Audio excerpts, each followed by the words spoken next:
As Oregon starts the monumental task of digging out from the most destructive fires in recent history, Phoenix and Talent, two small towns sandwiched between Medford and Ashland, face an unbelievable challenge. I'm Andrew Thien, and this is Beat Check with you, Oregonian. Up next, reporters Noelle Crombie and Ted Sickinger talk about how the Almeda fire ripped through those two Jackson County towns, devastating thousands of homes and ripping the community apart.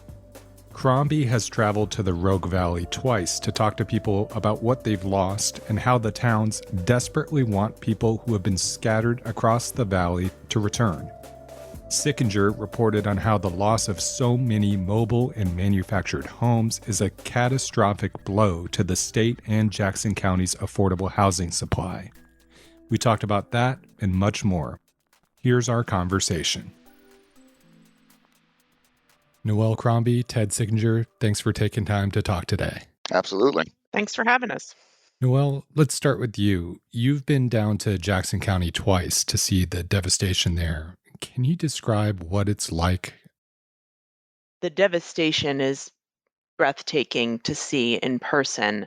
What you see when you drive through both communities is widespread destruction, the incineration of whole neighborhoods.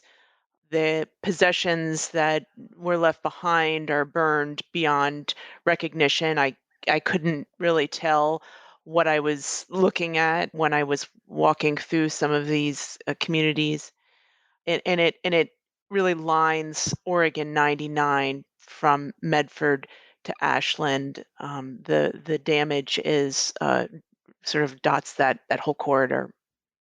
So we had thousands of structures destroyed and people are scattered all around the valley down there. How do you find people to talk to when you're trying to, find those stories of people who lost their homes? Well, on the first time that I was down there, I encountered really just shell-shocked residents who had been displaced just, the day before. They were trying to get into town. They were Mm-hmm. walking really in the middle of the street. And so I approached some people when I first got there, and then on the second time around, I drove 99.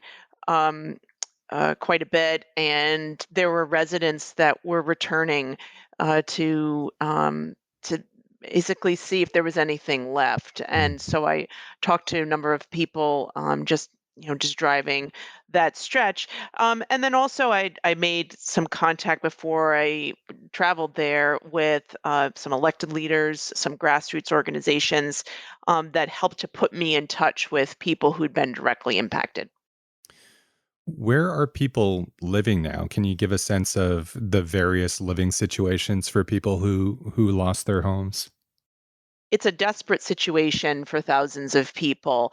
They are in temporary housing that could be hotel rooms. Um, some local employers have tried to arrange for emergency housing, renting Airbnbs or Hmm. other available houses for the short term. People are sleeping in their cars.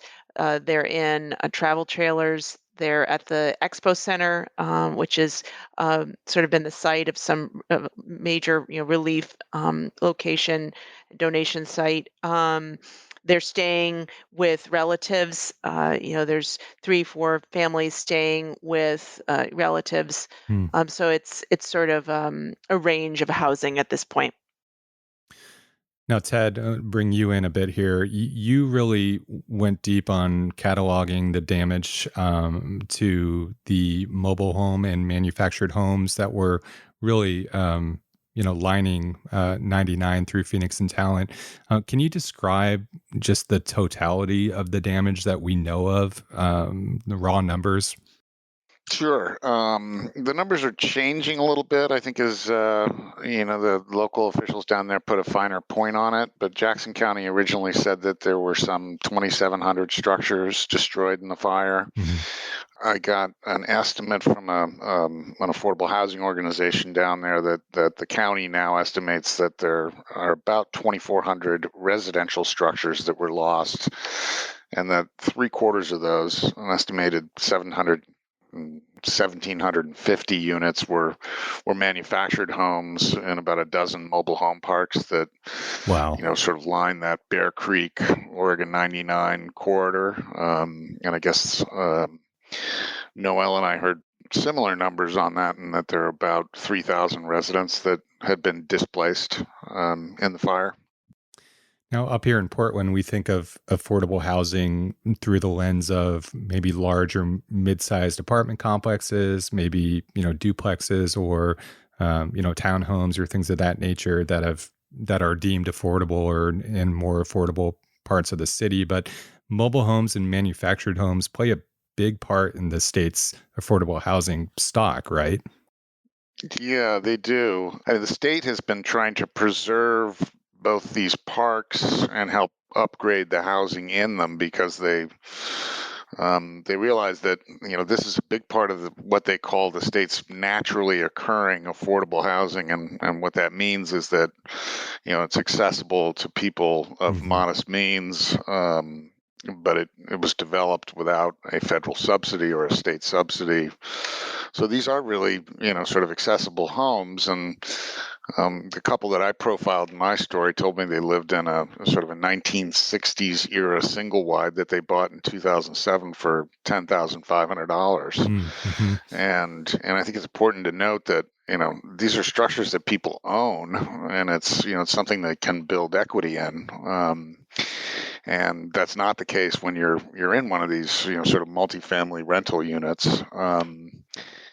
And as sort of a general estimate, I spoke to an advocate for mobile home park owners, and he told me that many residents are able to get into these mobile home parks for as little as $5,000, and I think 40% of manufactured housing or mobile homes are older than 1980, so they're fully depreciated. So you own the structure, and then you pay kind of a pad rental, and those can range from $350 to $650, and that really makes them, on a monthly basis, affordable for low-income residents, seniors on fixed incomes. And the problem is that now that these are gone, they are to some extent irreplaceable. Buying a new single wide might cost you 25 grand, double wide, 40 to 50,000 if they were available. And then again, I was told that this notion that these are, they're mobile is a bit of a misnomer. Right. You can't really move these things, even if you were able to buy one of these, older homes. You can't just pick them up and move them. So it really is a huge loss of a very affordable, form of housing down there. And, it was so concentrated in, these mobile homes in that area. Why were these fires in particular so destructive to manufactured homes? Yeah, I guess the experts that I talked to, emphasized that this wasn't a wildfire in the traditional sense. It didn't start in the woods. This was a purely urban fire. These are really densely packed communities, and you've got these fine fuels that were being burned, and 40 to 50-mile winds fueling that, and they would touch down in one community or after another, and they'd ignite one structure upwind, and then burn through everything that was downwind. And mobile homes are probably, again, I was urged by advocates to say that this is not a mobile home problem, that this fire burned everything in its path, no matter the kind of construction was. But it is clear that, again, mobile homes are, a lot of them are clad in metal or concrete siding, but they have decks around them. They have wooden windows, wooden skirting, and these are things that can easily ignite. And they're often on piers, so the fire, the air and fire can move below the structure and go through the floor. And thin walls mean it can spread quickly through the structure. And given the density of the park layouts, that the fires can quickly jump from one structure to another. And I think there's going to be a lot of emphasis after these wildfires. And again, this wasn't a wildfire, it was kind of an urban conflagration, on building codes, on kind of the ignition zone around homes, to prevent this kind of thing from happening in the future. I'm not sure that in these kinds of mobile home parks and with the density that, again, and the winds we had, once you ignite one, the chances of it just completely spreading through the mobile home park was very high. Noelle, I'm wondering if you could tell us a little bit about some of the folks you met who lost homes in these communities. And they really were communities, right? People who lived there for decades in some case. Yeah, and just to expand a little bit on what Ted was saying, at one point when I pulled into one of these parks, a totem pole mobile park in Talent, a woman was there with her daughter and two neighbors, and she described the park as a last chance park. That it was really the only option for the people who were living there, and that very few of the residents had insurance. And so it is sort of a creates this very desperate situation for those who have been displaced. Uh, I spoke with a number of people whose stories were really just really heartbreaking. Um, one of the families I spoke with was a Sucady, the Berrigan family of Sucady. Is a mom of three. She's expecting. She loved living in the mobile home park where she lived. It was called San Rogue Trailer Park, had 17 mobile homes there, and she described it as a pretty close knit community, kind of place where if she was running late, she could ask her neighbor to keep an eye on her kids. People celebrated birthdays together. They shared food with one another. Her mom lived a couple doors down, and a babysitter lived across the street. And all of that has been upended for her family and for the other folks who live there. It's, the memories, everything you have. Material things come and go, you know. But I will never see my neighbors. I will never see my kids play with any of these children they were practically raised with, Everybody knew each other. School meetings, everything. Um, it's hard. Very hard. And those stories I heard, over and over. I spoke with some folks who were working at a vineyard who, one woman had a daughter who was confined to a wheelchair, was disabled, and, she and her daughter are now living in a hotel, desperate to find some longer term housing. It's this really just sad story after sad story of families who are now, were already living on the margins and are now really struggling to figure out how to move forward. Noelle, there's so many different things from your story that were illuminating, but you really focused on the Latino communities that lost their homes in Phoenix Talent. And these were kids who went to the local schools, right? And now they're kind of spread around the valley. Yeah, I stopped by to talk with the superintendent while I was down there, and the district has really served as a hub for the community. They know they're in touch with the families. It's a government entity that is trusted by the families, and they are providing meals Hmm. and school supplies and trying to find where their families are, and they had set up a number of satellite sort of centers to meet the needs of the families that are Phoenix Talent kids. Hmm. And when I sat down with the superintendent, he had a bunch of like landscaping equipment in his office that local residents had donated to the district to get to parents who are in landscaping and may have lost the tools they need to keep working. And so the district is really this is nexus for the local community, and they seem to be working hard to stay in touch with families who are now far flung in Jackson County. Ted, I'm wondering if you can shine some light on how Jackson County, which is, the sixth most populous county in the state, it's not a small county. How was Jackson County doing in terms of providing affordable housing to residents before, 1,700 of these homes were wiped off the map? Yeah, I think the county was already suffering from a pretty acute shortage of affordable housing. There was a 2018 study that I read that an additional 5,400 affordable housing units were necessary to meet the need down there before the fire. There's a lot of it's expensive down there to live down there, particularly in Ashland, and the whole of the Rogue Valley has had this pressure for a decade.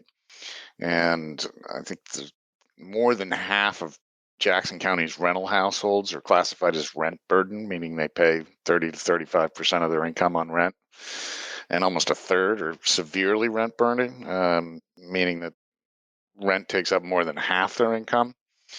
I spoke with Jason Enzi, who runs the housing authority of Jackson County, and he was sort of just providing some anecdotes on how this plays out down there. And they have a current occupancy rate. They operate about 1,500 units of affordable housing, and that's the occupancy rates there have exceeded 98% for the last decade. The vouchers that they provide for people to go out into the housing market and seek their own housing, the success rate apparently has been low and declining in recent years. And when they open up a new multifamily housing unit, it is immediately full. By the end of the day, he said when they open these wait lists, they'll have a 2-year waiting list to get into that facility. And all of a sudden, you've taken 2,400 units out of the supply.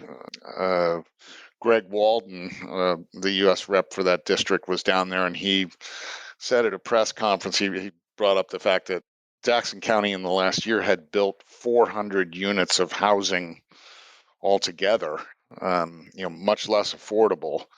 So you can got to get a sense of not only this backlog of need, but what's been added to it through this fire. And it really is a dire situation down there, I would say now. And yeah, when you talk to those local authorities, what do they make of the fire and how it's going to affect this already terrible situation? Well, I mean, it's compounded by the fact that again, the economy down there has been, and the housing market has been very hot, and the land underneath these mobile home parks may be more valuable to sort of redevelopment into higher price housing at this point than it is to go back into a lot of these mobile home parks. A lot of these were built 40 to 50 years ago. They were outside the city limits, and there was traditionally this stigma attached to them. So many were built on these industrial lands that have since been absorbed by these expanding cities.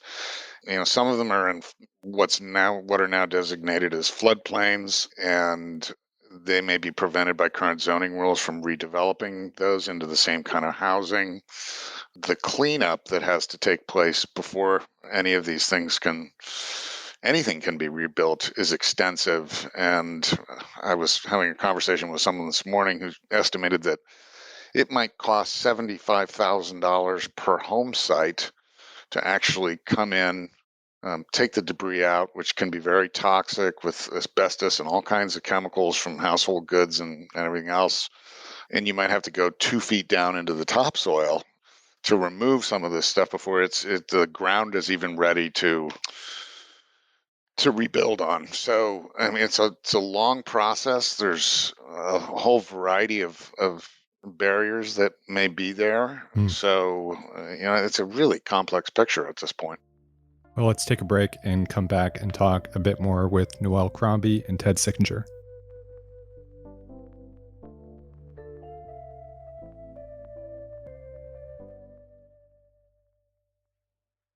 So, Noelle, when you talk to folks down there, what are their plans going forward? Do they even have time to think about that? I mean, I think that's a really, really good question. One of the things that was so striking in talking with families is that they really haven't had. There's not a there hasn't been a pause for them. They haven't been able to take a break from work to shift focus to this crisis. They, in many cases, reported to work the next day and have worked since. So I think that has made sort of processing the trauma. Uh, a challenge. And that there was just a sense of desperation among those I spoke with. I don't know that any of them have a clear sense of what's next and how to find stable housing. One of the grassroots organizations that I spoke with there was saying, sort of just stressing the urgency of this, and that if the community and leaders can't figure this out, there's just sort of a narrow window of time before they may lose these residents. They may end up finding stable housing and work elsewhere, and that people who had helped make the community what it is may be gone if the community can't figure this out in short order. I know some of the folks you spoke with were living with family in White City or Central Point, which are other towns on the other side of Medford, right?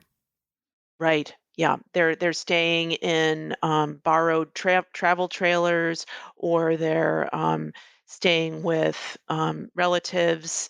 Some of the families I spoke with are larger families, and they're in cramped housing situations right now. Ted, what about on your end? What are you hearing from either housing authority officials or other state leaders about what their plans are to help Phoenix and Talent going forward? Because it's a monumental lift. Right. Well, just to expand on what Noelle was saying there for a minute, I spoke with Representative Pam Marsh. She's the local state rep, and her district encompasses the area burned by the fire. And she was telling me, as Noelle was saying, that to some extent they don't really know where people have gone to. They've just dispersed. That these communities really want these residents back. There, at the moment, I think there's a effort going on to provide transitional housing to kind of bridge the gap between these emergency situations and hotels and when more permanent structures are going to be built. Mm-hmm. And to some extent, that's going to rely on FEMA and federal aid. And the question is whether or not FEMA is going to actually be providing structures, trailers, recreational vehicles, some kind of other housing units for that transitional housing, or whether that assistance is going to come through just in a monetary fashion. I spoke with a gentleman who works for the Department of Land Conservation and Development down there, the Southern Region representative, and he's been tasked with taking an inventory of available land where some of this transitional housing might be sited, and they're trying to prioritize, sites that would be close to Talent and Phoenix, to schools, to services, to transportation. But at this point, again, they don't really know that whether FEMA is going to come through. The state has created a disaster housing task force and asked a variety of state agencies to provide plans to help lawmakers create these legislative solutions to some of this. But I still think they're in kind of disaster mode at this point.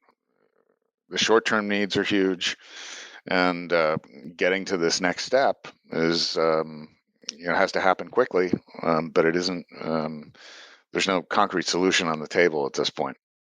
Yeah, just to piggyback on something that Ted is saying, when you're down there, it is clear that the community is still in crisis mode. There are still emergency relief locations where families can come and get food, clothing, and other real basic items donated to them.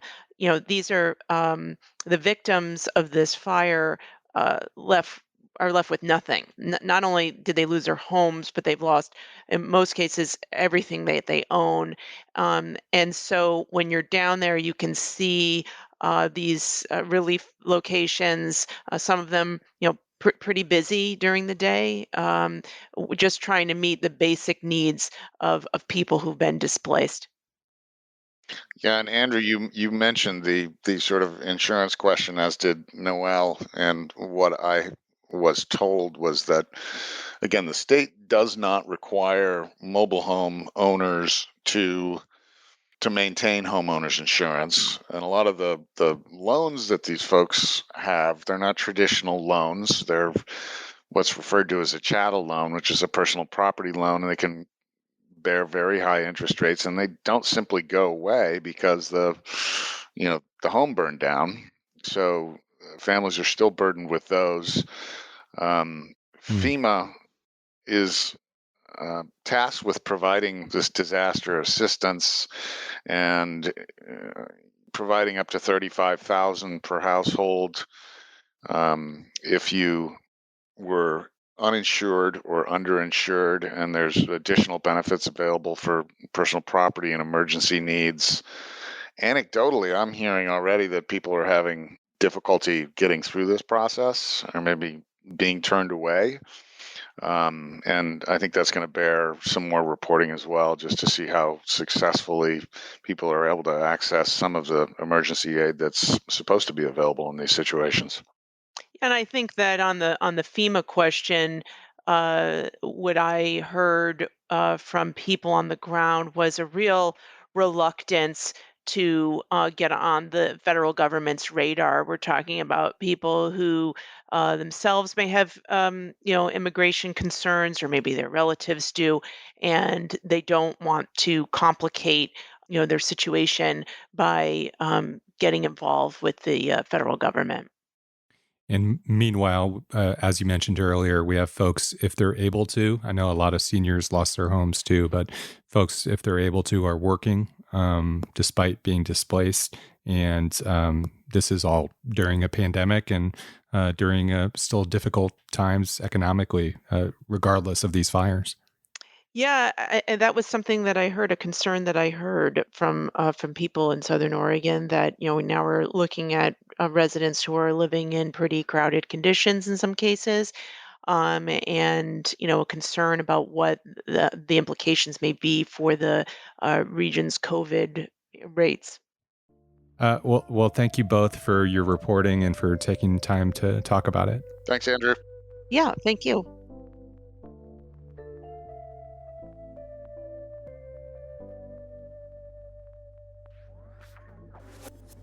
Thanks for listening to Beat Check with the Oregonian.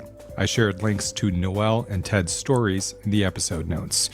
If you value this type of journalism, please consider subscribing to Oregon Live by visiting OregonLive.com/pod supports, and give this show a rating and review in Apple Podcasts. It helps others find the program. Until next time.